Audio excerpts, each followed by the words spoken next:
자, 여러분, 이제 오늘은 이제 재고자산 공부를 할 차례죠, 그죠? 근데 지난 시간에 우리가 채권 채무 하면서 마지막에 그 기타 채권과 채무에 대해서 설명이 좀 빠졌어요. 시간이 모자라가지고. 그래서 기타 채권과 채무 좀 마무리하고 뒤에 연습 문제 몇 개 푼 다음에 재고자산으로 넘어가도록 하겠습니다. 여러분들 교재를 보시게 되면 이제 158페이지가 되겠습니다. 그래서 기타 채권과 채무 나오는데 이 부분은 뭐냐 하면 그 각 계정별로 어떤 상황에 어떤 계정 과목을 적용하는지 그 부분을 정확히 이해하고 있으면 돼요. 그래서 첫 번째 나오는 게 지금 미수금과 미지급금이죠. 그죠? 그래서 미수금과 미지급금은 뭐냐면 일반적인 상거래 외에 어떤 채권 채무를 얘기를 하는 거예요. 즉 상품 매매 기업 같은 경우에는 상품 매매와 관련된 채권 채무를 제외한 나머지 채권 채무, 뭐 돈을 빌려주거나 뭐 빌리거나 이런 거를 제외한, 예를 들어서 우리 회사가 사용하고 있던 유형자산, 뭐 기계장치 같은 것들을 외상으로 판매를 했다. 그렇게 되면 우리가 돈을 받을 권리가 있기 때문에 그 부분을 채권으로 기록을 해야 되는데, 기계장치, 유형자산이기 때문에 얘를 외상매출금 이렇게 처리하지 않고 미수금 이렇게 처리한다는 얘기죠. 반대로 우리가 상품 이외의 자산을 외상으로 취득을 했다. 기계장치를 외상으로 사왔다. 이러면 상품의 경우에는 외상매입금이라는 계정을 쓰지만 상품이 아닌 나머지 자산 같은 경우에는 미지급금 계정을 쓴다라는 얘기예요. 그래서 그 밑에 표에 중간에 158페이지에 그 분계 예시가 나와 있죠. 그죠? 비품을 외상으로 매각한 경우, 그다음에 미수금을 회수한 경우, 그다음에 비품을 외상으로 구입한 경우, 미지급금을 지급한 경우 이렇게 되어 있는데, 다른 부분은 뭐 계정 과목을 볼 필요가 없고요. 거기에 미수금과 미지급금 계정이 사용된 거를 참고 목적으로 보시면 돼요. 자, 그다음에 하단에 보면은 단기 대여금하고 단기 차입금이 있어요. 자, 대여금과 차입금은 뭐냐면, 대여금은 말 그대로 내가 돈을 빌려준 거죠. 우리 회사가 제3자한테 돈을 빌려줬다. 그렇게 되면 대여금이라고 처리를 하고요. 만약에 그 빌려준 기간이 1년 이상이다. 그러면 장기 대여금. 1년 이내에 만기가 도래한다. 그러면 단기 대여금이 되는 거죠. 차입금은 반대로 우리가 돈을 빌리는 경우를 얘기하는 거예요. 그래서 우리가 빌린 돈을 갚는 기간이 1년을 넘어간다. 그러면 장기 차입금이 되는 거고요. 이 빌린 돈을 갚을 만기가 1년 이내에 도래한다. 그러면 단기 차입금이 되겠어요. 그다음에 다음 페이지 159페이지를 보면 거기 이제 대여금과 차입금의 회계 처리 예시가 나와 있어요. 그죠? 참고 목적으로 보시면 되고요. 그다음에 3번에 보면은 선급금하고 선수금이에요. 그래서 선급금은 뭐냐면 상품이나 원재료 이런 것들을 매입을 할 때 실제로 우리가 물건을 사기 전에 계약금 쪽으로 돈을 미리 주는 경우가 있을 수 있어요. 그죠? 예를 들어서 애플 같은 경우는 물건이 워낙 잘 팔리니까 물건을 우리가 주문과 즉시에 받을 수 없는 그런 상황이야. 그렇게 되면 미리 계약금을 선지급하고서라도 그런 것들을 사오는 경우가 있죠. 그죠? 뭐 계약금 쪽으로 돈을 지급했다. 그러면 먼저 지급했다라는 의미에서 선급금이라고 써요. 선급금. 반대로 우리가 물건을 판매를 하는데, 상품이나 제품을 판매를 하는데 거래 상대방이 우리가 물건을 넘겨주기 전에 돈을 먼저 줬어요. 그럼 우리는 아직 물건을 넘겨준 게 아니기 때문에 수익을 인식할 수가 없어요. 매출을 인식할 수가 없기 때문에 우리는 어떻게 처리한다? 차변에 현금, 대변에 선수금. 먼저 받았다고 해서 선수금이에요. 선수금. 그다음에 그 밑에 문제가 있는데 그 당조자산 금액은 여러분들이 한번 구해 보세요. 그다음에 4번에 나오는 게 가지급금, 가수금이에요. 얘는 뭐냐면 기중에 어떤 지출이 이루어지거나 혹은 수입이 들어왔는데, 현금이 들어왔는데 그 원인을 모를 때예요. 자, 우리는 거래의 이중성에 따라서 모든 거래는 원인과 결과가 있다 그랬죠. 그죠? 근데 결과는 알아. 현금이 들어오고 나갔어. 결과는 아는데 원인을 몰라요. 그 원인을 모를 때 처리하는 계정이 바로 가지급금, 가수금이에요. 그래서 가지급금은 이렇게 처리하는 거죠. 일단 현금이 나갔다. 현금이 감소했으니까 대변에 현금이라고 기록을 하고요. 근데 현금이 지출된 원인을 몰라. 그렇기 때문에 기중에는 뭘 처리한다? 가지급금 이렇게 처리하는 거죠. 가지급금. 그래서 기중에 이 가지급금의 원인을 따져봐야 되는 거죠. 그죠? 그래서 대신에 이 가지급금은 기말에 결산을 할 때는 재무제표에 나타나서는 안 되는 계정이에요. 재무상태표에 가지급금이라는 계정이 남아있으면 안 돼요. 반드시 그 원인을 찾아가지고 규명을 해줘야 된다라는 거죠. 그래서 우리가 원인을 따져봤더니 이 가지급금이 돈이 나간 게 우리가 거래처에 외상대금을 지급한 거더라라고 하면 어떻게 되냐? 가지급금이 사라지겠죠, 그죠? 원인을 찾았으니까 가지급금이 반대편으로 사라지고 원래의 원인이 뭐였냐? 외상매입금을 갚은 거였다. 그럼 차변에 외상매입금 이렇게 처리하면 되겠죠, 그죠? 혹은 이 가지급금을 찾아봤더니 우리가 여비교통비를 지급한 거더라. 출장비를. 그럼 어떻게 처리해요? 가지급금 없애주고요. 차변에는 여비교통비.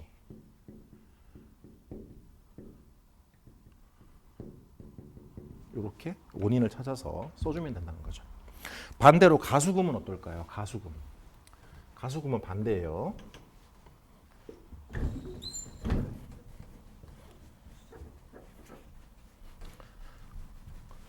자, 뭔가 회사로 돈이 입금이 됐어요. 돈이 들어왔어요.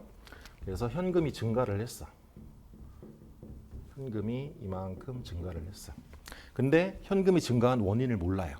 그러면 일단은 회계 처리는 해야 되기 때문에 가수금이라는 걸 쓰죠. 기중에는. 근데 기말까지는 그 원인을 찾아서 반드시 정리를 해야 돼요.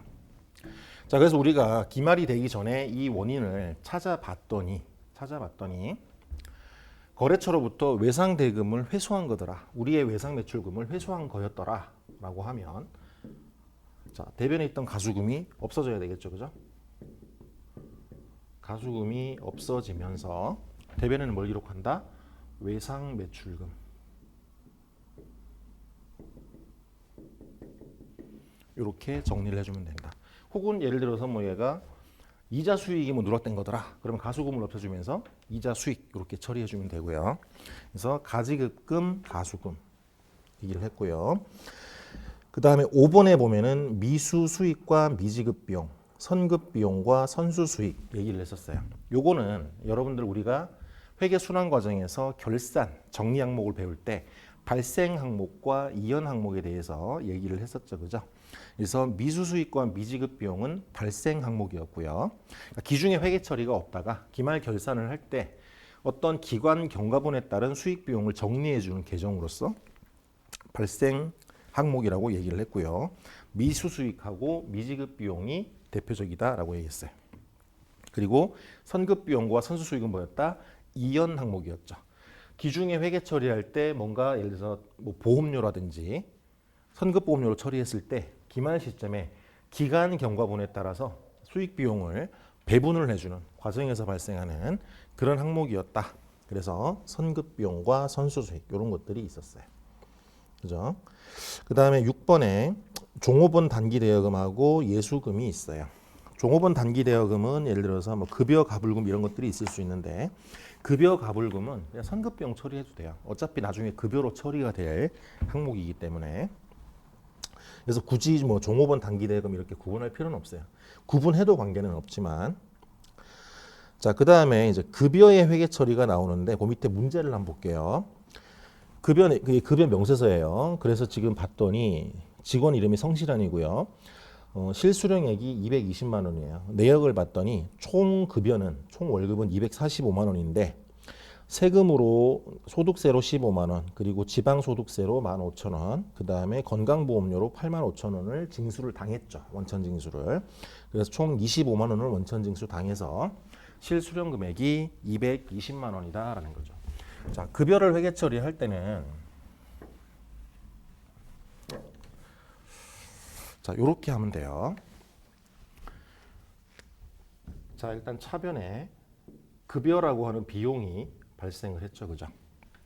245만 원이 발생을 했어요.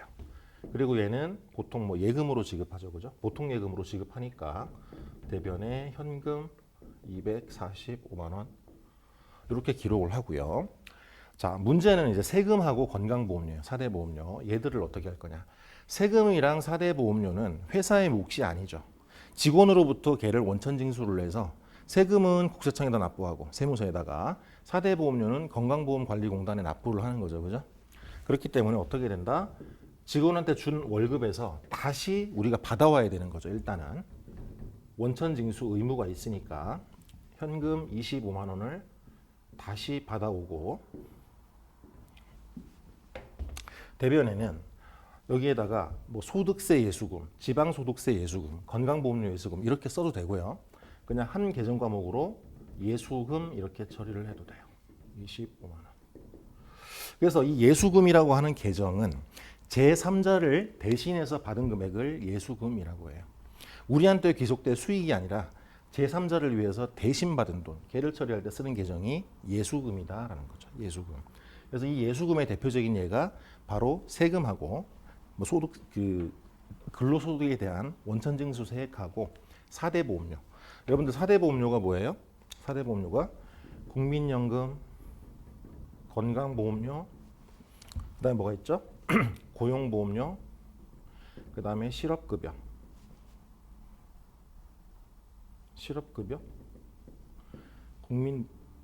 미안합니다. 국민연금, 건강보험료, 그다음에 고용보험료, 산재보험료, 미안합니다.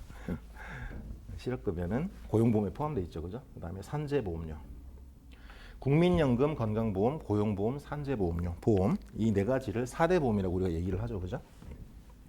세금하고 요 4대 보험료가 가장 대표적인 예수금이다.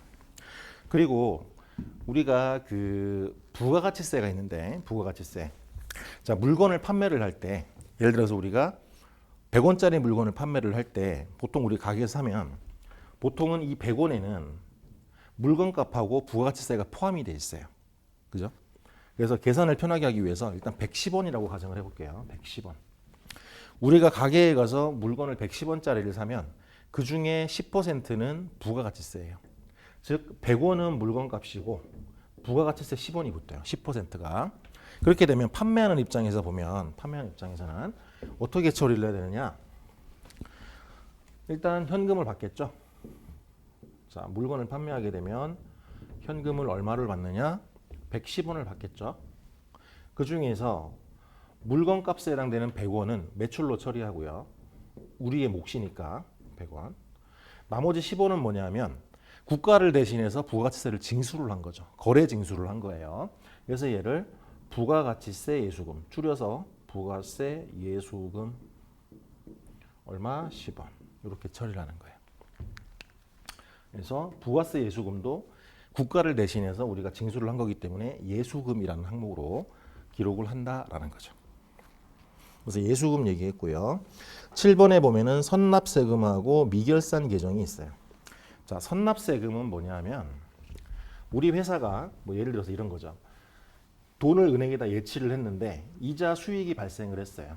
근데 이자 수익에 대해서는 원천 징수를 하도록 세법에 정해져 있어요.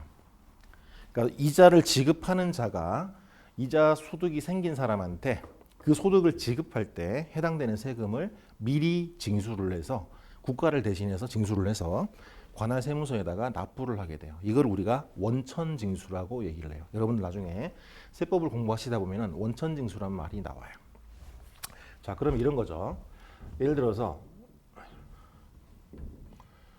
우리 회사가 이자 수익이 생겼어요. 이자 수익이 10,000원이 생겼다라고 가정을 해볼게요. 그래서 차변에는 현금 얼마? 10,000원이 생겼다. 근데 얘가 뭐다? 이자 수익이다라는 거죠. 이자 수익 10,000원. 근데 이 중에서 1,500원은 세금이었다라고 가정을 해볼게요. 세금. 그럼 어떻게 된다? 그 세금만큼은 이자 수익이 줄은 거죠, 그죠? 그래서 다시 이자 수익을 없애줘. 1,500원. 없애주고 어떻게 된다?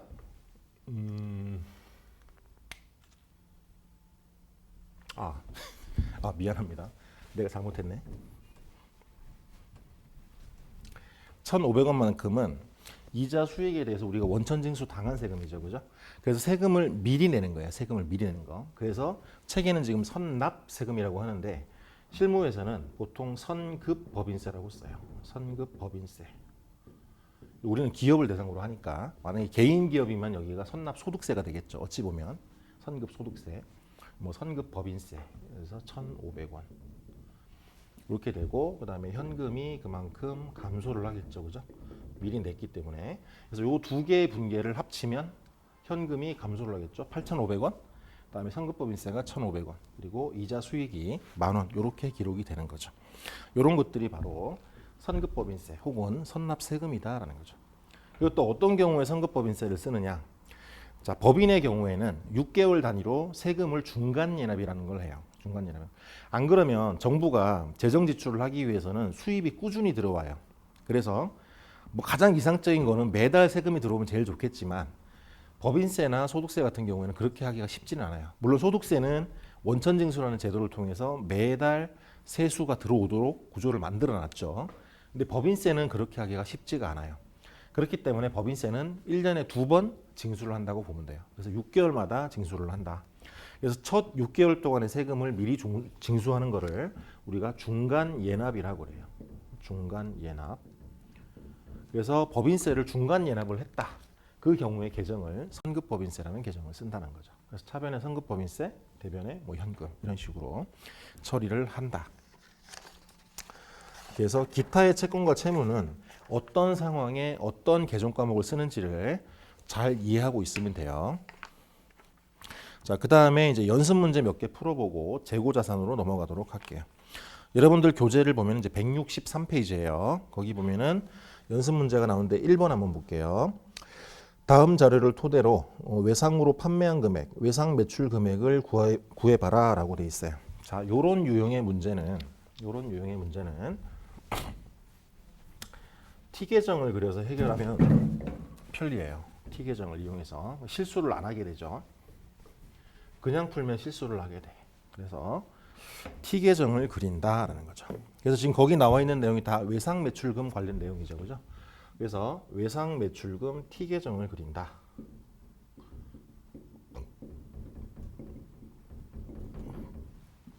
자, 외상 매출금은 자산 계정이죠, 그죠? 자산 계정이기 때문에 기초 금액이 차변에 기록이 되겠죠, 그죠? 그래서 여기에 전기 2월 혹은 기초, 보통은 이제 기초라고 많이 써요. 전기 2월 쓰면 기니까. 그래서 기초 외상 매출금이 거기 얼마 있냐 봤더니 50만 원 있었대요.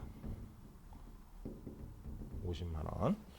그 다음에 왼쪽에 두 번째 점에 보면은 외상 매출금에서 애누리액이 있어요. 그러니까 외상 매출금을 깎아줬다는 얘기예요. 그래서 10,000원을 깎아줬다는 얘기야. 그럼 어떻게 된다? 외상 매출금이 감소하겠죠. 받을 돈이. 그럼 여기는 어떻게 돼요? 여기에 애누리. 정확히는 매출 애누리.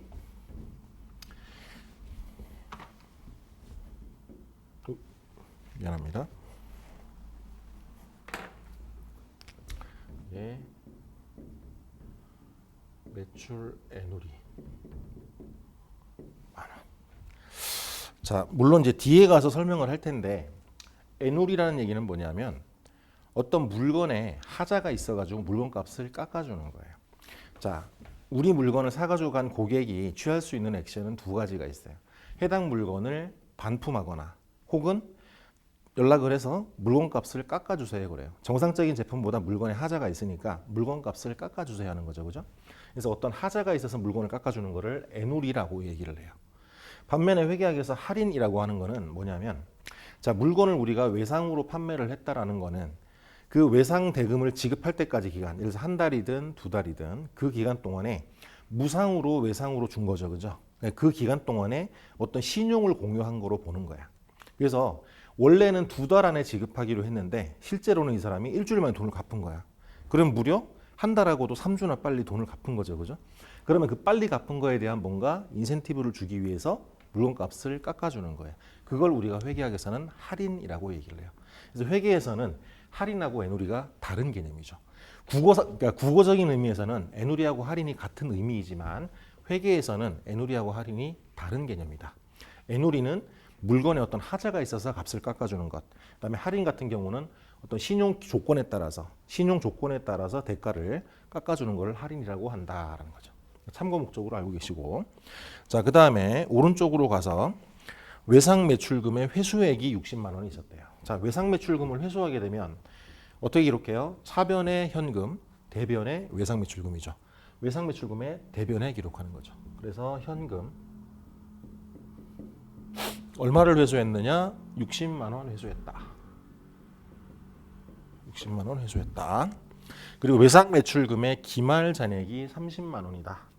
자, 외상 매출금의 기말 잔액은 어디에 표시될까요? 자산이니까 대변에 표시가 되겠죠. 기말.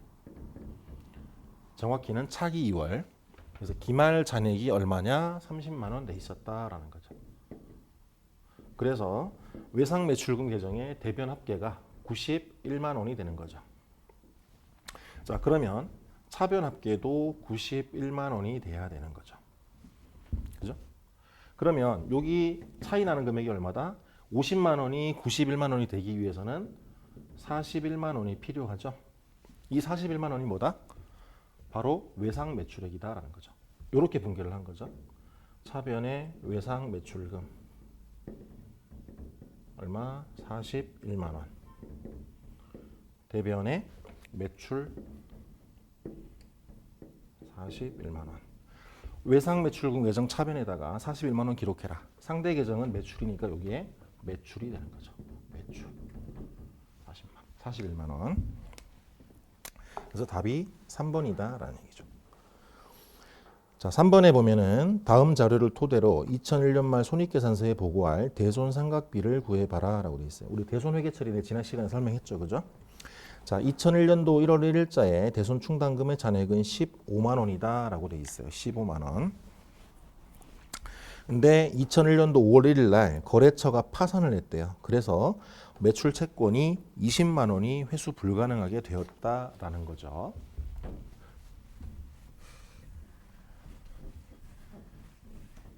자, 요 문제는 분계를 통해서 해결하는 게 쉬울 수도 있어요.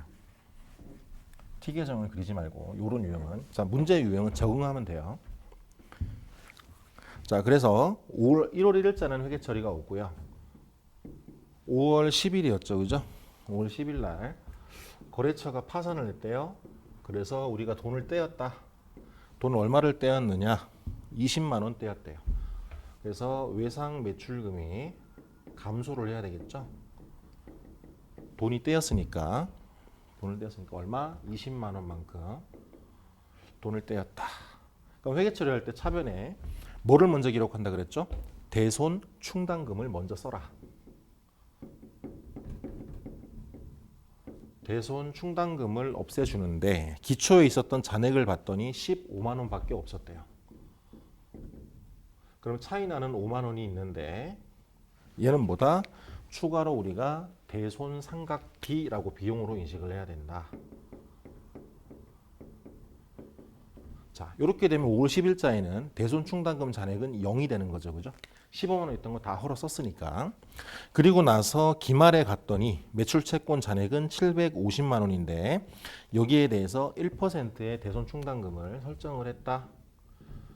그럼 12월 31일 날 자, 대손 충당금이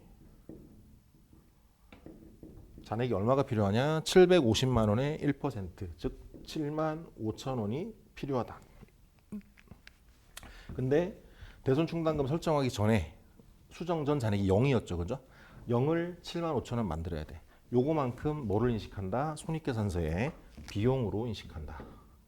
대손 상각비. 금액은 7만 5천 원. 자, 그러면 요 2001년도에 대손상각비로 인식할 금액은 얼마? 요 5만 원하고 7만 5천 원의 합계가 되겠죠. 그죠? 그래서 12만 5천 원이 답이 되겠어요. 자, 이제 164페이지로 가서 8번 문제 한번 볼게요. 다음 자료를 토대로 기말 대손상각비로 추가로 계산할 금액은 얼마인가 물어봤어요. 대손충당금은 보충법을 적용한다. 자, 보충법은 기말에 필요한 대손충당금 금액하고 수정 전 대손충당금의 차이만큼을 대손상각비로 인식하는 방식을 보충법이라고 얘기했어요. 보충법의 반대는 총액법이라고 얘기를 했죠. 그죠? 뭐 명칭이 중요한 건 아닌데. 그래서 기초 매출 채권에 대한 대손충당금 잔액은 20만 원이 있었대요. 근데 3월 3일 날 거래처가 파산을 해서 25만 원이 회수가 불가능하게 됐대요. 자, 그러면 3월 3일자에는 대손충당금이 얼마가 될까요? 0이 되겠죠. 기초에 했던 20만 원 다 털어먹고 추가로 5만 원은 대손상각비로 인식을 해야 돼. 그리고 기말에 매출채권 잔액 2,500만 원 대해서 1%의 대손을 설정했다. 그럼 기말에 대손 충당금 잔액이 25만 원이 필요하다는 얘기죠. 25만 원이 필요한데 수정 전에 대손 충당금 잔액은 어때요? 이미 다 써먹었죠. 0이 돼버렸죠. 그럼 추가로 인식할 금액이 얼마다? 바로 25만 원이 된다라는 거죠. 4번이 답이 되겠죠. 자, 하나만 더 보고 이제 재고자산으로 넘어갈게요. 자, 165페이지를 보면 10번 문제예요. 다음 계정 기입에 대한 설명으로 옳은 것만을 골라라라고 되어 있어요. 그래서 대손 충당금 계정이 주어져 있어요.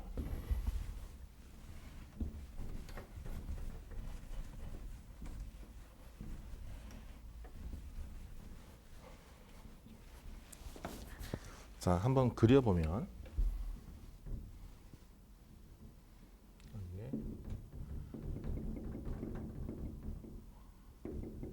자, 대손 충당금은 외상 매출금 혹은 받으러움에서 빼는 형식으로 표현을 했기 때문에 잔액이 어디에 남는다? 대변에 남는다는 기초 잔액이 대변에 나온다라는 거죠. 주의를 해야 되고요. 그래서 기초 대손 충당금 잔액을 봤더니 여기는 전기이율로 표시가 되어 있네요. 마찬가지예요. 20만 원이 있었다. 그리고 현금으로 5만 원. 현금으로 5만 원. 그다음에 대손 상각비가 12만 원.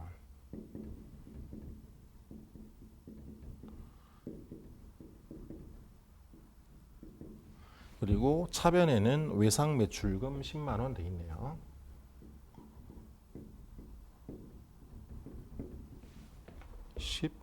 10만 원이죠. 10만 원. 얘가 지금 3월 15일이고요. 그리고 현금이 요게 4월 10일. 그다음에 대손 상각비는 뭐 결산할 때 발생했겠죠, 그죠? 자, 그럼 날짜별로 한번 볼게요. 자, 3월 15일자에 회계 처리를 한번 볼게요. 3월 15일자.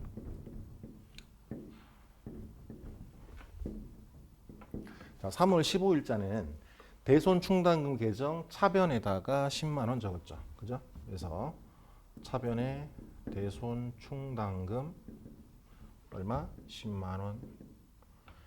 대변에는 보다 요 상대 계정 과목 주어졌죠? 외상 매출금. 헷갈리면 안 돼, 여러분들. 이렇게 할 줄 알아야 돼요. 외상 매출금 10만 원. 자, 3월 15일자에 요 분계는 무슨 뜻일까요? 외상 매출금 10만 원이 어떤 사유에 의해서 돈을 떼었다는 얘기예요. 대손이 발생했다는 얘기죠. 그죠? 그 얘기고. 자, 4월 10일자에 봤더니 대손 충당금 대변에 5만 원 기록했죠? 그럼 대손 충당금 여기 대변에 기록하고요. 얼마? 5만 원. 차변에는 계정 과목이 뭐다? 여기 상대 계정 과목 주어졌죠? 현금. 금액은 5만 원. 자, 요 분계는 무슨 의미예요? 지난 시간에 했죠? 두 개의 분계가 합쳐졌다고. 과거에 우리가 대손 처리했던 채권 중에 5만 원이 현금으로 회수가 된 거예요. 과거에 우리가 대손 처리했던 게 회수가 되면 대손 충당금을 증가시킨다 그랬죠. 그죠? 그리고 이제 기말에 가서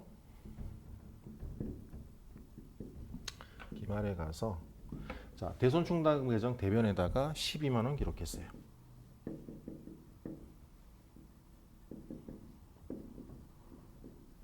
그리고 대변에는 상대 계정 과목이 대손 상각비죠. 그죠? 이게 12만 원. 자, 이 얘기는 뭐냐면 기말 대손 충당금이 우리가 필요로 하는 것보다 적어서 추가로 12만 원의 대손 충당금을 더 설정을 했다는 얘기예요. 그래서 상대 과목이 대손 상각비가 된다. 비용이. 그죠? 자, 이러고 나서 지문을 한번 읽어볼게요. 보기에 기억을 보면 단기의 대손 확정액은 5만 원이다. 대손 확정액은 어디 있었죠?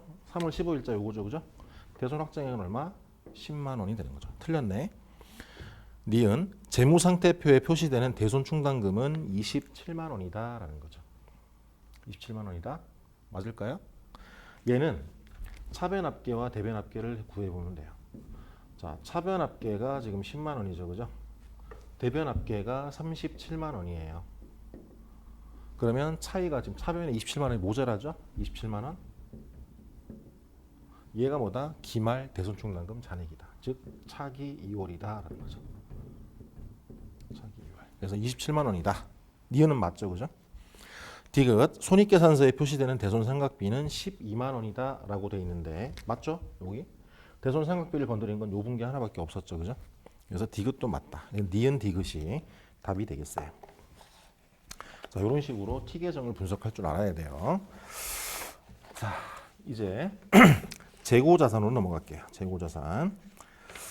자, 여러분들 교재 이제 175페이지가 되겠어요. 175페이지. 자, 그래서 처음에 나오는 게 이제 재고자산이란 무엇인가? 재고자산의 의의가 나오고요.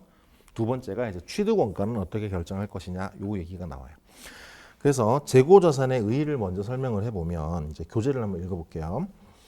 자, 재고자산은 기업의 정상적인 영업활동 과정에서 판매를 목적으로 소유하고 있는 자산 또는 판매를 목적으로 생산 중에 있는 자산 또는 제품의 생산이나 용역의 제공 과정에 직간접적으로 사용될 자산을 말한다.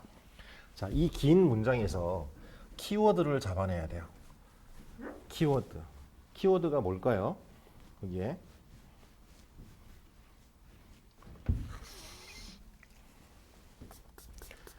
자, 거기에 핵심 단어를 하나만 찾아라 라고 얘기하면 바로 판매가 되겠어요. 판매. 여러분들 교재에 판매에다가 빨간 동그라미 3개 하세요. 빨간 동그라미 3개. 굉장히 중요한 거죠. 자, 재고자산이 뭐냐라고 물어보면 판매를 목적으로 보유하고 있는 자산이다. 요 한마디만 해도 상관은 없어요. 근데 뒤에 설명이 조금 더 붙죠. 왜 그러냐 하면 제조기업 같은 경우도 있어요. 제조기업. 자, 제조기업이 제품을 생산하기 위해서는 뭐가 필요해요? 원재료가 필요하죠. 이런 원재료도 결국은 제품을 만들어서 판매할 목적으로 보유하고 있는 거죠. 그죠? 뭔가 일련의 가공을 통해 가지고 궁극적으로는 판매를 통해서 우리 회사에 수익을 가져다 주는 그런 자산을 우리가 재고자산이라고 부른다라는 거예요. 그래서 거기에 핵심 키워드는 바로 판매가 되겠어요. 판매. 그래서 재고자산의 종류에는 뭐가 있느냐? 상품 매매 기업에는 상품이라는 게 있고요. 그죠? 그 다음에 제품을 제조하는 회사, 예를 들어 자동차를 만드는 회사, 뭐 휴대폰 단말기를 만드는 회사, 뭐 이런 책걸상을 만드는 회사, 다 자기들이 제조해낸 물건, 이거를 제품이라고 해요. 그리고 원재료를 가공을 해서 제품이 되기 전 단계, 중간 단계에 있는 것들을 우리가 제공품이라고 얘기를 해요. 제공품. 그 다음에 생산 과정에 투입되는 그 재료, 걔를 우리가 원재료라고 부른다. 원재료. 제공품 말고도 생산 과정 중에 있는 거는 반제품이라는 것도 있어요. 반제품. 뭐 그건 이제 명칭을 쓰기 나름이고요. 그래서 이런 것들이 대표적으로 판매를 목적으로 보유하고 있거나 혹은 어떤 일련의 제조 공정에 투입돼서 판매를 목적으로 한 자산을 만들어내는 과정, 그 제조 과정 중에 있는 자산, 이런 것들이 다 재고 자산이다. 그리고 이런 것들을 직간접적으로 지원하기 위해서 보유하는 자산들이 있어요. 예를 들면 저장품. 저장품은 뭐냐면 어떤 공장 같은 데 가면 제조 라인에서 이제 투입되는 소모품 같은 것들이에요. 예를 들어서 볼트, 너트 막 이런 것들이 있잖아요. 그런 것들 대부분 다 저장품으로 처리를 한다. 그리고 공장에서는 저장품이지만 사무실에서는 뭐예요? 사무실에서 쓰는 볼펜, 뭐 지우개, 그다음에 포스트잇, 뭐 이런 소모품들 있잖아요. 그런 소모품들. 자, 얘들은 비록 판매를 목적으로 하고 있지는 않지만 얘는 1년 이내 단기간 동안에 다 소진이 되죠. 그렇다고 얘네가 당좌자산은 아니잖아. 그지? 판매 과정은 필요 없지만 당좌자산은 또 아니에요. 그죠? 그렇다 보니까 어쩔 수 없이 분류가 재고자산으로 갈 수밖에 없다. 얘는 아주 예외적으로 미미한 것들이긴 하지만 판매를 목적으로 하지 않더라도 어떤 그런 영업활동을 지원하기 위한 품목들이기 때문에 그리고 단기간에 소진이 되기 때문에 결국은 재고자산으로 간다라는 거죠. 그러나 중요한 거는 재고자산은 판매를 전제로 하고 있다는 거예요. 판매. 자, 계속 읽어보면 그 표 밑에 재고자산은 기업이 속한 업종에 따라 그 분류가 달라지는데 동일한 경제적 자원이라도 당해 기업의 주요 영업활동 목적이 무엇이냐에 따라 달라진다라는 거예요. 거기서 키워드는 뭐냐면 주요 영업활동의 목적이에요. 거기 빨간 줄 3개. 굉장히 중요한 얘기죠. 자, 동일한 자산이라도 얘가 자산의 분류가 달라질 수가 있다는 거예요. 자, 판매를 목적으로 하면 얘는 재고 자산이에요. 예를 한번 들어볼게요. 예를 토지가 있어요. 토지. 자, 근데 우리 회사는 도매업을 하는 회사예요. 도매업. 자, 도매업에서는 도매업을 하고 있는데 우리가 창고가 필요하겠죠, 그죠? 도매업을 영위하다 보면 그럼 창고를 지으려면 땅이 있어야 돼. 창고 그 부지, 그 토지는 뭐가 될까? 이 토지는 판매를 목적으로 하지가 않죠. 그럼 무슨 목적이야? 우리의 도매업, 이 우리의 업을 영위하기 위해서 사용하는 거예요. 사용이 목적이야. 그래서 같은 토지라도 도매업종이나 아니면 제조업이라든지 이런 데서는 얘를 유형자산으로 분류를 해요. 유형자산. 정상 영업활동에 사용할 목적으로 보유를 하고 있기 때문에 유형자산으로 분류해. 근데 같은 토지라 하더라도 예를 들어서 우리 회사가 예를 들어서 부동산 매매업이야. 부동산 매매업. 혹은 뭐 부동산을 뭐 지어서 판매. 예를 들어서 주택 신축 판매. 주택 뭐 신축 판매. 요런 업을 영위를 해. 그러면 부동산 매매든 주택을 신축해서 판매를 하건 이 토지는 왜 가지고 있는 거예요?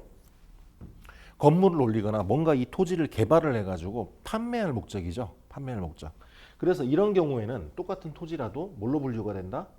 재고자산으로 분류가 된다라는 거예요. 재고자산. 자, 또 우리 회사가 도매업을 영위하긴 하지만 우리가 예를 들어 창고 부지로 총 우리가 1000평이 있는데 그 중에 900평은 우리 창고 부지로 써요. 그럼 100평이 남죠. 그럼 남는 그 100평을 그냥 놀릴 수가 없으니까 제3자한테 임대를 줬다 이거야. 임대 수익을 얻을 목적으로. 그래서 임대를 줬어요. 그러면 투자 수익을 얻을 목적으로 이 토지를 지금 쓰고 있는 거죠. 그런 경우에는 어떻게 된다? 걔는 투자 자산이 되는 거예요. 정확히는 투자 부동산이 되는 거죠. 그래서 동일한 자산, 물리적인 실체는 동일하다 하더라도 그 보유 목적에 따라서 자산의 분류가 달라진다라는 거예요. 주의를 해야 된다라는 거죠. 하나 더 예를 들면, 예를 들어서 자동차가 있어요. 자, 자동차 제조업을 하는 회사. 자동차, 우리가 길가에서 보는 자동차예요. 자동차를 만드는 회사는 얘는 뭐예요? 판매를 목적으로 들고 있는 거야. 그렇게 되면 얘는 뭘로 분류가 된다? 재고자산으로 분류가 되겠죠. 재고자산. 근데 자동차를 만드는 회사가 아니야. 그럼 얘는 뭐가 돼요? 자동차가 영업활동에 사용할 목적이죠. 그러면 어떻게 돼? 얘는 유형자산이 되는 거예요. 유형자산이. 그래서 똑같은 자산이라도 보유 목적에 따라서 그 분류가 달라진다는 것을 주의를 해야 돼요. 자, 그래서 이제 재고자산의 의의에 대해서 한번 살펴봤고요. 이제 두 번째는 재고자산의 취득 원가는 어떻게 결정을 할 것이냐라는 거예요. 자, 재고자산의 취득 원가는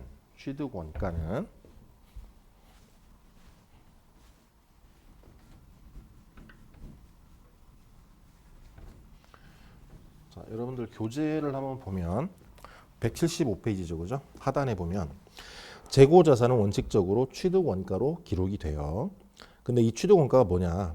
매입 원가 또는 제조 원가를 말한다. 자, 우리는 근데 재무회계를 공부하고 있기 때문에 제조 원가 얘기는 빼고 얘기할게요. 그래서 매입 원가를 얘기하는데 매입 원가에는 뭐가 포함되느냐? 진짜 순수한 물건값이 있고요. 그다음에 그 물건을 사기 위해서 부대 비용이 들어요. 예를 들어서 그 물건을 수입해 온다. 그럼 뭐가 들어? 관세도 들고 운반비도 들고 그다음에 보험료도 들고 여러 가지 부대 비용들이 들어요. 그럼 그 부대 비용들을 어떻게 할 거냐라는 거예요. 숫자줄에 보면은 매입 원가는 매입 금액에다가 매입 운임, 그러니까 운송비죠. 그다음에 관세, 하역료, 보험료 등 취득 과정에서 정상적으로 발생한 부대 비용, 취득 부대 비용이라고 얘기를 해요. 이 취득 부대 비용을 다 더해줘야 돼요. 그래서 자산의 취득 원가는, 그러니까 재고자산의 취득 원가는 가장 쉽게 얘기하면 딱 재고 자산을 우리가 판매 가능한 상태로 만들 때까지 들어간 모든 비용을 다 포함하는 거예요. 순수한 물건값에다가 취득 부대 비용을 더해 주는데 그 취득 부대 비용에는 이 자산을 재고 자산이니까 판매가 가능한 상태로 만드는 그 과정에 드는 모든 비용을 다 포함한다라는 거죠. 그리고 마지막 줄에 보면 매입 할인이나 리베이트, 기타 유사한 항목은 매입 원가에서 빼준다라고 되어 있어요. 자, 아까 회계에서 할인은 뭐라 그랬죠? 어떤 신용 조건에 따라서 대가를 미리 받거나 미리 지급하는 경우에 그 이자만큼을 깎아주는 거예요. 그걸 우리가 할인이라고 그래요. 매입 할인이라는 거는 사는 쪽에서 혜택을 본 거죠, 그죠? 그럼 우리의 취득 부대 비용에서는 거꾸로 빼줘야 되는 거죠. 그리고 리베이트는 뭐냐면 판매 장려금이에요. 판매 장려금. 예를 들어서 뭐 그런 거죠. 너네가 100개 이상 구매하면 물건값을 5% 깎아줄게. 이런 거죠. 아니 5%의 장려금을 줄게. 지원금을. 뭐 이런 식으로 조건을 거는 경우가 있어요. 그런 것들을 판매 장려금 혹은 리베이트라고 얘기하는데 이런 리베이트도 그 자산의 취득 금액에서 빼줘야 되는 거예요. 그래서 전체적으로 정리를 하면 176페이지에 가서 세 번째 줄에 이제 색칠돼 있죠, 그죠? 그래서 재고 자산의 취득 원가, 얘를 순매입액이라고 얘기를 해요. 거기에는 매입 금액에다가 직접 부대 비용을 더하고 애누리와 환출, 매입 할인 이런 것들을 빼준다라는 거예요. 자, 거기 보면은 애누리, 환출, 매입 할인 이런 게 나오는데 그 이제 다음에 설명이 나오죠, 그죠? 그래서 매입 운임은 말 그대로 운송비예요. 우리가 매입 과정에서 발생한 뭐 운반비 이런 것들을 얘기하는 거고요. 당연히 취득 원가에 더해줘야 되고요. 그다음에 두 번째에 보면은 매입 애누리하고 환출이에요. 얘는 뭐냐면, 자 아까 얘기했죠. 애누리는 뭐라 그랬죠? 물건값을 깎아주긴 하는데 깎아주는 이유가 물건에 뭔가 하자가 있을 때, 하자가 있을 때. 자, 우리가 물건을 사왔는데 물건에 하자가 있어요. 우리가 택할 수 있는 선택지는 두 가지가 있죠. 이 물건을 반품을 하거나 그대로 물건을 쓰는데 대신에 물건에 조만큼의 하자가 있으니까 물건값을 깎아달라고 요구할 수가 있는 거예요. 그죠? 그렇게 되면 물건의 하자 때문에 깎아주는 건 애누리라고 얘기를 하고 매입 할인은 좀 전에 얘기했듯이 우리가 대금을 원래는 두 달 있다 줘도 되는데 예를 들어 지금 당장 준다 이거야. 그러면 두 달치에 대한 이자만큼은 우리가 저쪽이 혜택을 본 거잖아요. 그죠?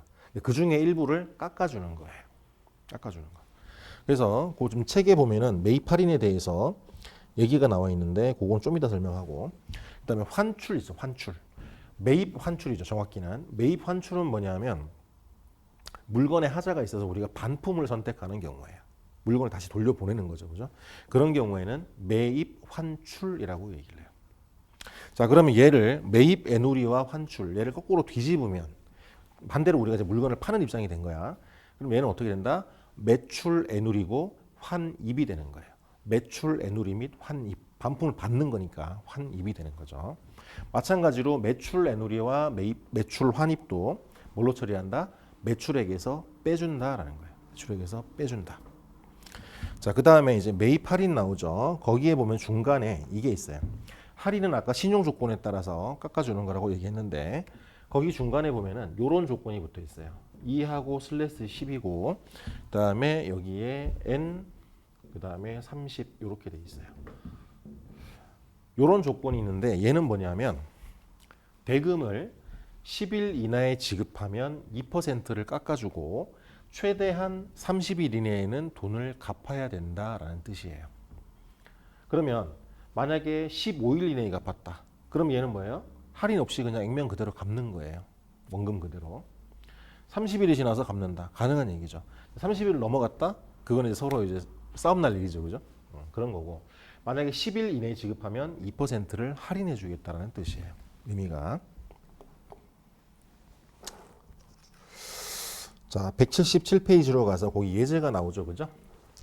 한번 보면 다음은 재고자산에 대한 설명이다. 옳지 않은 것은 돼 있는데 1번 판매 또는 처분이 목적이라고 해서 항상 재고자산으로 분류할 수는 없다라고 돼 있는데 얘는 맞아요. 여러분들 아마 회계 원리에서는 공부하지 않을 텐데 여러분들 재무회계나 중급회계에 가면 뭐가 있냐면 매각 예정 비유동 자산이라는 게 있어요. 비유동 자산이라는 게 있어요. 그래서 이 매각 예정 비유동 자산도 처분이 예정되어 있는 자산이에요. 근데 얘는 재고 자산은 아니에요. 그래서 1번이 틀린 얘기인데 요건 조금 까다롭죠. 그죠? 2번 재고자산의 취득원가는 매입원가, 제조원가 및 재고자산을 현재의 장소에 현재의 상태로 즉 판매 가능한 상태로 이르게 하는데 발생한 기타 원가를 모두 포함한다라고 돼 있는데 맞죠? 그죠? 3번 재고자산의 매입원가는 매입가격의 관세, 운임 등 취득 과정에 직접 관련된 기타 원가를 가산한 금액이다. 맞죠? 4번 재고자산의 취득 후 창고 보관을 위한 보험료는 재고자산의 원가에 가산한다라고 되는데 얘는 틀렸어요. 왜 틀렸냐면 자 재고자산이 판매 가능한 상태에 이르고 나서 그 이후에 발생한 지출은 더 이상 자산이 아니에요. 그 이후에 발생한 지출은 비용으로 봐야 돼요. 비용으로. 그래서 지금 4번 같은 경우에는 보험료를 비용으로 처리를 해야 된다라고 되어 있어요. 자, 그 다음에 178페이지에 보면은 재고자산의 원가 배분 얘기가 나오는데요. 자, 이 얘기는 뭐냐? 자, 여러분들 상품 매매업의 회계 순환 과정을 얘기를 할 때 상품 매출 원가를 구하는 공식을 내가 얘기한 적이 있어요. 기억이 날란가 모르겠는데 혹시 기억이 안 나면 앞으로 돌아가서 아마 한 6주차, 7주차 강의 2주간의 강의를 찾아보면 아마 상품 매매업의 회계순환 과정 얘기가 있을 거예요. 거기를 다시 한번 확인해 보시고 자, 요런 거죠. 자, 재고자산이 있어요. 상품.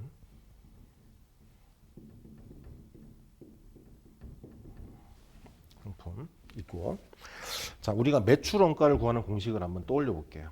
자, 매출 원가.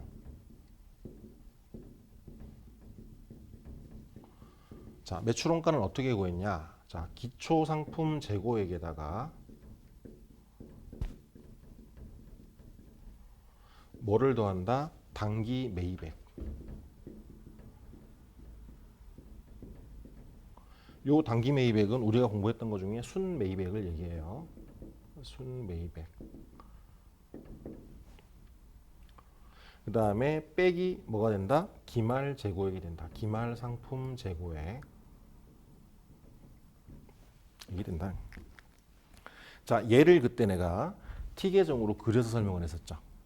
그죠? 상품 매매업의 회계순환 과정 얘기할 때. 그래서 여기에 기초 재고액이 있고요. 상품은 자산이기 때문에 전기율 매입 차변에 나타나죠. 그죠? 그다음에 단기에 상품을 매입했어. 만약에 계속기록법을 전제로 한다면 상품을 매입하게 되면 자산의 취득으로 보기 때문에 상품이 증가를 하게 되겠죠. 그죠? 그래서 여기에 뭐 예를 들어서 뭐 외상 매입금, 뭐 현금이 될 수도 있고 이런 식으로 매입액이 들어가겠죠. 그죠? 그 다음에 뭐를 뺀다? 마지막에 기말 재고액을 뺀다. 자, 기말 재고는 상품 계정의 오른쪽에 남죠. 그죠? 그래서 기말 재고액이다라는 거죠. 그래서 대차 평균의 원리에 의해서 요 차변 합계에서 기말 재고액을 빼면 뭐가 된다? 바로 매출 원가가 된다라는 거죠. 우리가 다 판매한 게 된다. 얘가 여기가 매출 원가가 된다. 자, 그래서 재고자산의 원가 배분이라는 건 뭐냐면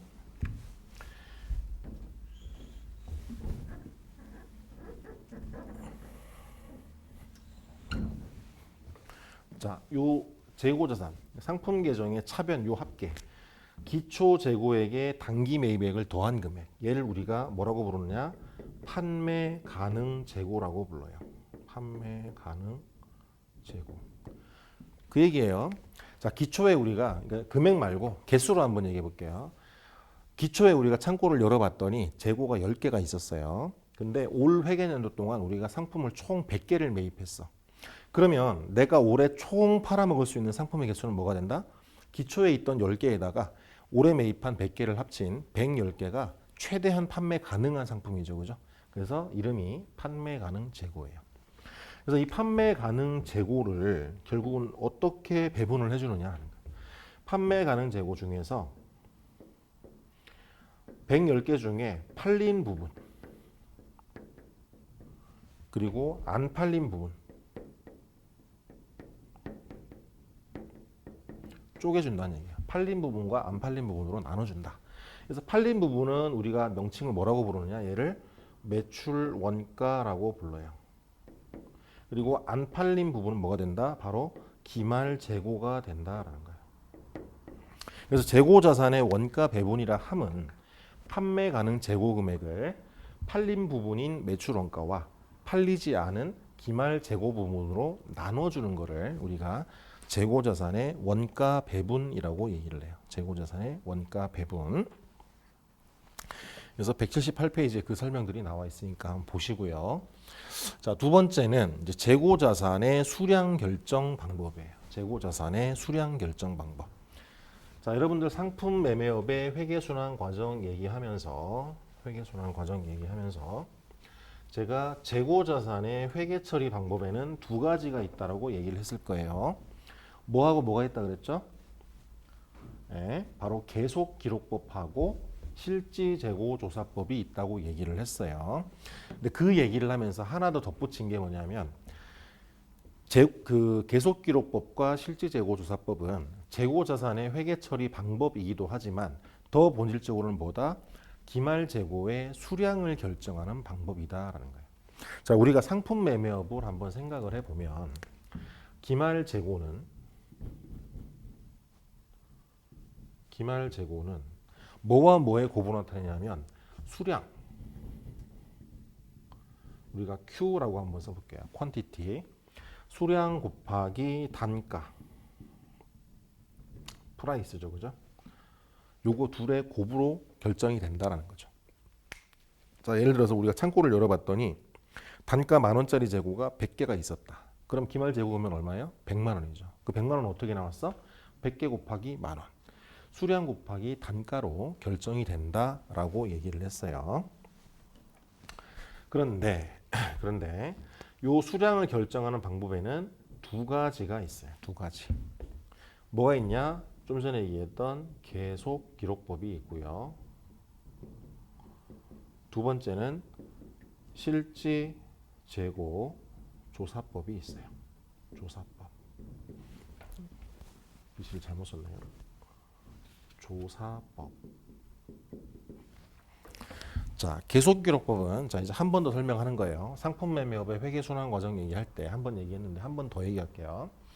자, 계속기록법은 뭐냐면 우리가 상품 매매 거래를 할 때 우리가 사온 것과 판 것, 매입 매출 기록을 다 기록하는 게 계속기록법이에요. 계속기록법.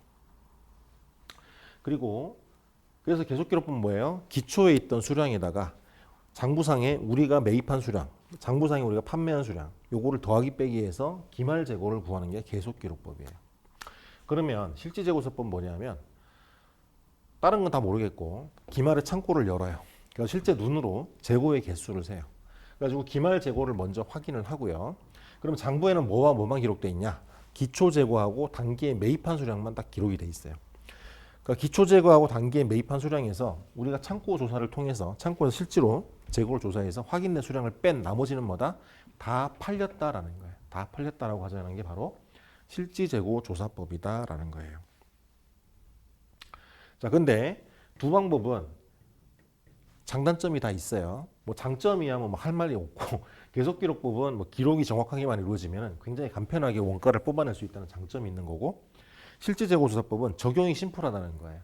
기중에는 판매에 대한 회계 처리를 그 재고 그 수불부에 재고 자산 장부에 판매 가격을 기록할 필요가 없는 거예요. 판매 기록을 출고 기록을 할 필요가 없는 거죠. 기말에 한 번만 적용을 하면 돼. 근데 두 방법은 다 치명적인 약점이 있어요. 뭐냐면 계속기록법은 어때요? 장부상으로는 기말 재고를 파악할 수 있어요. 장부상에 기초에 의해서 100개가 있었고 우리가 단기 중에 1000개를 매입을 했어. 그리고 장부상으로 봤더니 우리가 900개를 판매를 했어요. 그럼 1100개 중에서 900개를 판매했으니까 200개가 원래 창고에 남아 있어야 돼. 근데 계속기록법은 창고를 열어본 적이 없죠. 그죠? 그래서 예를 들어서 창고에 도둑이 들어가지고 재고를 훔쳐갔다 이거야. 그러면 실제 기말에 창고에 남아있는 수량이 200개가 아닐 가능성이 있죠. 그런 것들을 못 잡아내는 거야. 계속기록법은. 그러면 실지재고서법은 또 뭐예요? 문제가. 얘는 뭐냐면 기말에 창고를 열었어. 근데 기말에 100개가 있는 거야. 그러면 우리는 아까 기초에 100개 있었고 단기 매입한 게 1100개야. 기말에 지금 100개가 남았죠? 그러니까 우리가 몇 개를 팔았다 올해? 1000개를 팔았다 이거야. 근데 문제는 그 1000개가 다 정상적으로 판매된 걸로 가정하는 거예요. 근데 사실은 그게 아니야. 그 1000개 중에는 실제로 도난된 게 있고 아니면 뭐 예를 들어 소금처럼 이런 것들은 어때요? 자연적으로 감모가 일어날 가능성이 있죠. 그죠? 그래서 그런 도난이나 파손, 분실 이런 것들을 전혀 고려하지 않고 싹 다 판매된 걸로 가정하는 거예요. 그래서 실질재고서법도 단점이 있다는 거예요. 그래서 실무에서는 어떻게 하느냐? 계속기록법하고 실질재고서법을 병행을 해서 사용한다. 병행해서 사용을 한다라는 거죠. 그래서 이제 한번 읽어보면 179페이지 기업은 회계기간 말 당기의 경영성과와 기말 재무상태를 평가하여 재무제표를 작성한 후 이를 보고해야 된다. 재고자산의 경우 당기에 회사가 보유하였던 판매 가능한 재고자산 중에서 얼마가 판매되었고 기말 현재 얼마가 남아있는지를 파악을 해야 돼요. 그래서 재고자산의 수량을 파악하고 이를 기록 유지하기 위한 방법에는 두 가지가 있다. 계속기록법과 실질재고서법이 있다. 그리고 계속기록법을 한번 읽어보면 계속기록법은 재고자산의 입출고 시마다 그 수량을 장부상에 기록하여 판매 수량을 파악한 후에 기말 재고 수량을 결정하는 방법이다라는 거예요. 그래서 계속기록법은 초점이 기말 재고 수량을 파악하는 게 초점이에요. 반면에 실질재고서법은 뭐냐면 그 밑에 보면 식을 먼저 볼게요. 기초 재고 수량에서 단기 매입 수량을 더하고 기말 재고 수량을 빼서 뭘 구한다? 단기 판매 수량을 구한다. 그래서 실질재고서법은 뭐예요? 우리 등식에 종속 변수가 있잖아요. 종속 변수가 뭐냐? 단기 판매 수량에 초점이 가 있는 거예요. 실질재고서법은. 그래서 포인트가 조금 다르기는 해요. 계속기록법 계속 읽어보면은 그 공식 밑에 줄이죠. 재고자산의 매입 시 재고자산 계정에 기록을 하고 매출 시에는 매출 계정 및 매출원가 계정에 기록하는 방법이다. 즉 판매가 일어날 때마다 매출원가를 기록해주는 방법이라는 뜻이에요.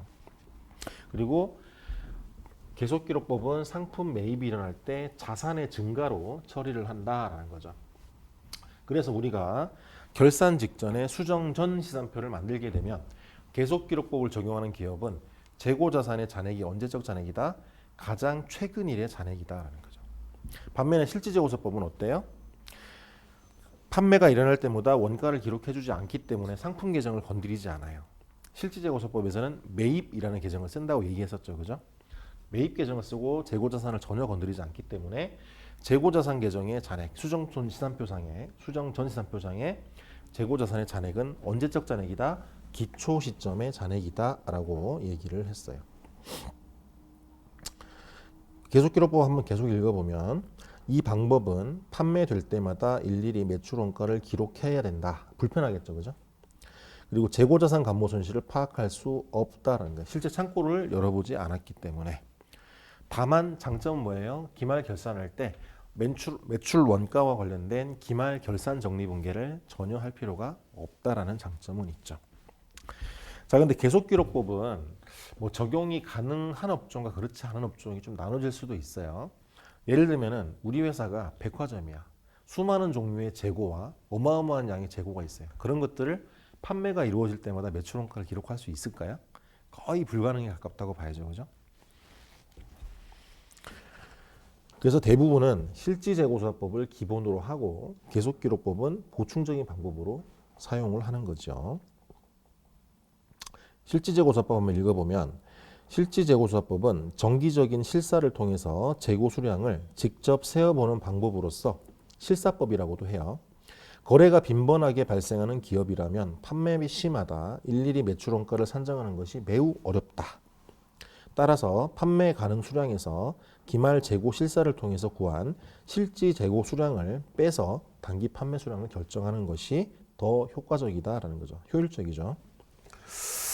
그 다음에 이제 공식을 아까 설명했고 밑에 이걸 보면 재고자산의 기중 매입 시에는 어디에다 기록한다? 매입 계정을 쓴다. 매입 계정. 차변의 매입, 뭐 대변에는 현금이나 외상 매입금. 그다음 판매 시에는 매출 계정만 기록한다. 매출 원가는 손대지 않고요. 따라서 기초 재고 수량은 별도의 재고자산 계정에서 전기로부터 이월된 금액이 기록돼 있다. 재고자산 계정의 잔액은 기초 시점의 잔액이라는 거죠. 수정 전 시산표상에. 한편 매입 계정은 임시 계정 성격으로 기중 취득 원가를 일시적으로 집계하는 계정으로 보면 된다. 얘기했었죠. 비용 성격의 임시 계정이다라고 얘기를 했었어요. 상품 매매업의 회계 순환 과정 할 때. 계속 읽어보면 이 방법은 기말 결산 수정 분계를 통해서 매출 원가를 별도로 산출해야 되는 번거로움이 있어요. 그리고 재고자산 감모 손실이 파악되기 때문에 매출 원가에 자동적으로 부담이 돼요. 그러니까 재고자산 감모 손실만큼 매출 원가에다가 반영을 해줘야 되기 때문에 요 재고자산 감모 손실이나 평가 손실 관련해서 뒤에 별도로 설명을 할 거예요. 그러나 기중 회계 처리의 간편성 때문에 동종 상품이나 저가 품목을 빈번하게 거래하는 기업에 매우 유용하다. 예를 들면 이런 보드마카를 만드는 회사라고 한번 생각해 보세요. 우리 회사가 이 보드마카를 1년에 한 2억 개 정도 판매한다 라고 가정을 해보세요. 계속기록법 쓸 수 있을까요? 못 써요. 실질재고서법을 써야 돼요. 그래서 다음 페이지 180페이지에 가보면 실무에서는 기록의 편리성 때문에 실질재고조사법을 많이 사용하고 있으나 계속기록법의 장점을 살리기 위해서 기중에는 재고자산의 수량만을 기록하고 회계 처리하지 않는 방법을 사용한다. 즉 실질재고서법을 주로 쓰고요. 그리고 계속기록법을 병행해서 쓴다. 그 다음에 중간에 이제 표가 있죠. 실질재고조사법하고 계속기록법의 분계를 요약해 놓은 게 있어요. 그래서 상품을 매입했을 때 실질재고조사법은 차변의 매입이라고 기록하죠. 근데 계속기록법은 상품, 자산으로 기록한다. 그래서 매입의 동그라미, 상품의 동그라미. 판매가 일어났을 때 실질재고조사법은 매출에 대한 기록만 한다. 대변의 매출, 거기 동그라미. 계속기록법에서는 차변의 매출채권, 대변의 매출, 그 매출의 동그라미하고 그 둘째 줄에 차변의 매출원가, 그다음 대변의 상품할 때 그 매출원가의 동그라미하고 차이가 있죠, 그죠? 판매 시마다 매출원가를 인식한다. 그리고 결산할 때 계속기록법은 수정분계가 없고요. 실질재고서법은 수정분계가 있다 그랬죠? 그 수정분계 여러분들 잘 기억하고 있죠? 중요하다 그랬어. 연습 한번 해볼까요? 다시 한번. 이것만 하고 잠깐 쉬었다가 그 뒤에 거 나갈게요.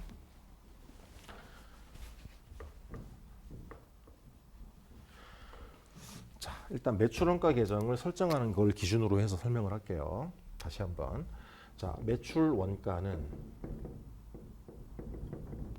얘는 비용이죠. 비용이기 때문에 항상 얘는 마이너스라고 생각하고 있어야 돼.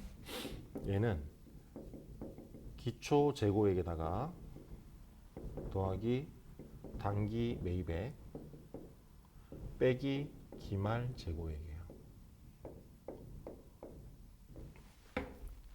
자, 그러면 기초 재고액은 이 앞에 부호가 플러스죠, 그죠? 그러면은 비용에다가 플러스를 해줘야 되는 거예요. 그러면은 얘는 뭐냐면 기초 재고액을 비용으로 처리하라는 뜻이에요. 자, 그럼 어떻게 돼? 차변, 대변 쓰고, 자, 기초 재고액은 차변 잔액이 남아 있겠죠. 얘를 비용으로 처리하기 위해서는 어떻게 돼? 대변으로 없애줘야 돼. 그래서 상품이라고 쓸게요. 우리는 상품 매매업을 전제로 하니까 상품 기초 잔액을 없애주면서 얘를 뭘로 기록해라? 매출원가로 기록하라는 거예요. 차변의 매출원가.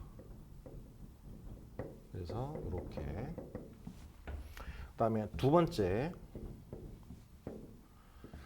단기 매입액도 단기에 플러스를 시켜야 돼. 근데 우리는 실질재고조사법을 적용을 했기 때문에 매입이라는 계정을 썼죠. 근데 이 매입은 뭐냐면 비용 성격의 임시 계정이라 그랬어요. 그러면 이미 비용으로 들어가 있어.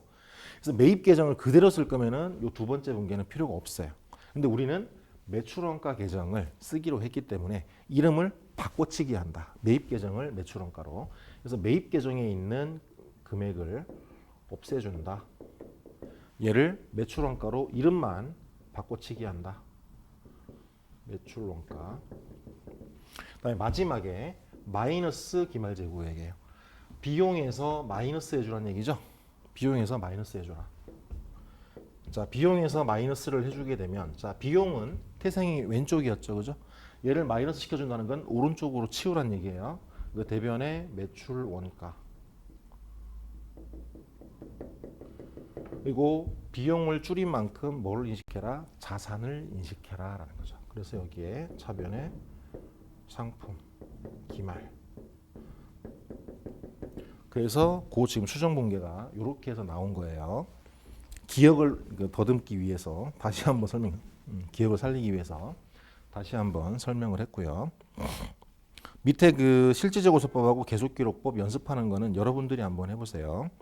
잠시 쉬었다가 재고자산의 단가 결정 방법에 대해서 설명을 좀 하도록 할게요. 잠깐